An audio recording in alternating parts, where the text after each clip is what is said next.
जय हिंद साथियों, आज की वीडियो हम बात करने वाले हैं ग्रुप डी के एग्ज़ाम के बारे में।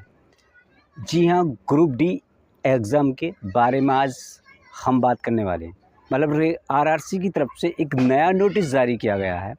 क्या है वो नया नोटिस, उसके बारे में थोड़ी सी डिटेल में बताएंगे। लेकिन उससे पहले अगर अभी तक आपने चैनल सब्सक्राइब नहीं किया तो कर लीजिए, क्योंकि ऐसी ही जानकारी हम आपको प्रोवाइड कराते रहते हैं। सबसे पहले मैं एक बात बताऊँगा, ये भोपाल की साइट पर ये ना नोटिस आया हुआ है। आप जाइएगा भोपाल की साइट से, ये नोटिस ना डाउनलोड कर लीजिए, ठीक है।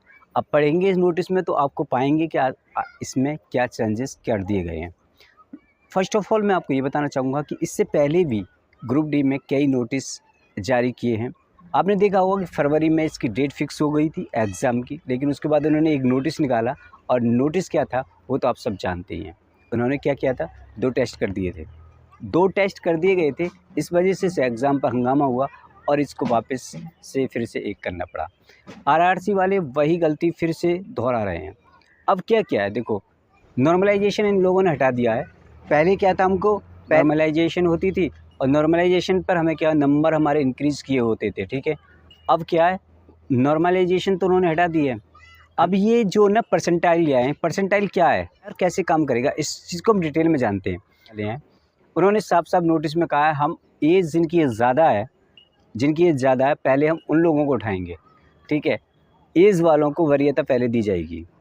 ये परसेंटाइल कैसे करेंगे, कैसे ना करेंगे, ये तो मुझे नहीं पता, लेकिन हाँ, इन्होंने साफ कर दिया है कि ये उठाएँगे किसको, पहले बड़ी एज वालों को उठाएँगे। परसेंटाइल देखो, एजेस के आधार पर ये लोग क्या करने वाले हैं, आपका सिलेक्शन देने वाले हैं। जिसकी एज ज़्यादा होगी उसको सिलेक्शन देंगे, और जिसकी एज कम होगी उसको सिलेक्शन मतलब रोक दिया जाएगा, एक प्रकार से कह सकते हैं। क्यों ऐसा कर रहे हैं, ये तो अभी तक कोई क्लियर नहीं किया गया है।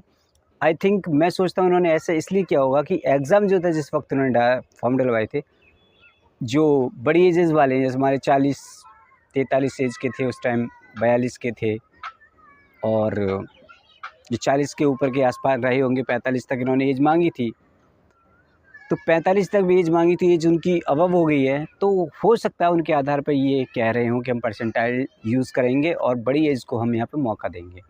तो ये है ग्रुप डी की तरफ से थोड़ी सी डिसअपॉइंटेड न्यूज़ कह सकते हैं। पहले क्या था, नॉर्मलाइजेशन मिलता था तो नंबर बढ़ते थे।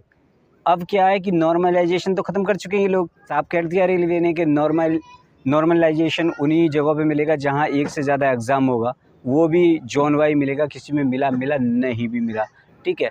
जहाँ ज़्यादा एग्ज़ाम होगा वहाँ नॉर्मलाइजेशन मिल सकता है, और जहाँ नहीं होगा वहाँ नॉर्मलाइजेशन नहीं मिलेगा। तो क्लियर ये है कि अब परसेंटाइल पर फोकस कर रहा है रेलवे, और परसेंटाइल एज के अबव से निकालेगा, तो ये क्लियर है।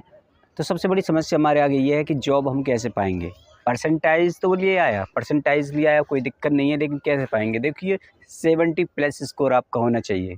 जो उन्होंने नोटिस में कहा है उसके हिसाब से वो क्या करने वाले, एज वाले को वरीयता देंगे और निकाल देंगे। है, ये थोड़ी सी हमारे लिए निराशाजनक न्यूज़ है। लेकिन रेलवे कैसे कैसे गेम खेल रहा है ये तो खुद नहीं समझ में आ रहा। लेकिन हाँ, अगर आपको ये न्यूज़ कैसी लगी है, इसके बारे में हमें कमेंट करके ज़रूर बताएं, और अच्छी लगी हो तो वीडियो को ज़्यादा से ज़्यादा शेयर कर दें। और फिलहाल जो रेलवे जो कर रहा है वो हमारे साथ सही कर रहा है, ठीक है। तो इसके लिए हम तैयार रहेंगे, प्रिपेयर करेंगे और पढ़ते रहेंगे। सो मिलेंगे हम अगली वीडियो में, तब तक के लिए